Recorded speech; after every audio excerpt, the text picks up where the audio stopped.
नमस्कार किसान भाइयों और व्यापारी भाइयों, सरसों का बाजार हर दिन नई करवट ले रहा है। पिछले दिनों आई भारी तेजी के बाद मुनाफा वसूली का माहौल बीच बीच में बन रहा है। स्टॉकिस्ट और किसान जो बड़ी मात्रा में सरसों स्टॉक करके बैठे हैं, वे थोड़ा थोड़ा माल माहौल के हिसाब से निकाल रहे हैं। सोमवार को सरसों की आवक का 4.25 लाख बोरी तक पहुंचना इस बात का प्रमाण है कि जयपुर में 7,000 के ऊपर के भाव होने पर बाजारों में बिकवाली आ रही है। पिछले 2 दिनों में विदेशी बाजारों में आई तेजी ने मार्केट के सेंटिमेंट को फिर से मजबूत किया है, लेकिन ये मजबूती टिकाऊ है या नहीं, ये देखना पड़ेगा।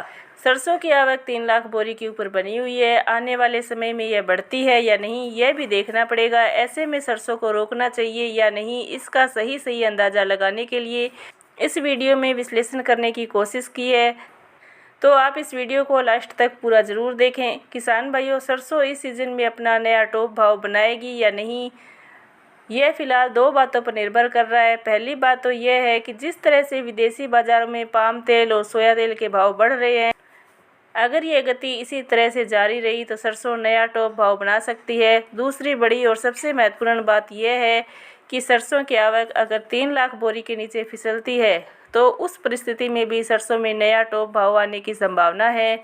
इस समय सरसों की आवक 3.25 लाख बोरी के आसपास चल रही है और अगर इसी तरह का रुझान भी बाजार में बना रहता है तो भाव स्थिर से लेकर मामूली तेजी मंदी के बीच घूमते रहने की उम्मीद है। चूँकि बाजार के और तेज होने की स्थिति पूरी तरह से भविष्य की घटनाओं पर आधारित है, इसलिए बाजार के जानकारों का मानना है कि इस समय सरसों के भाव बढ़िया स्तर पर चल रहे हैं और किसानों को थोड़ा थोड़ा माल निकालते रहने की स्ट्रेटजी को अपनाना चाहिए। किसान भाइयों, हमारा कार्य बाजार की तेजी मंदी रिपोर्ट से आपको अवगत कराना है। बाकी आप अपना व्यापार अपने विवेक से करें। साथ ही साथ वीडियो को लाइक और चैनल को सब्सक्राइब भी ज़रूर करें। जय जवान जय किसान।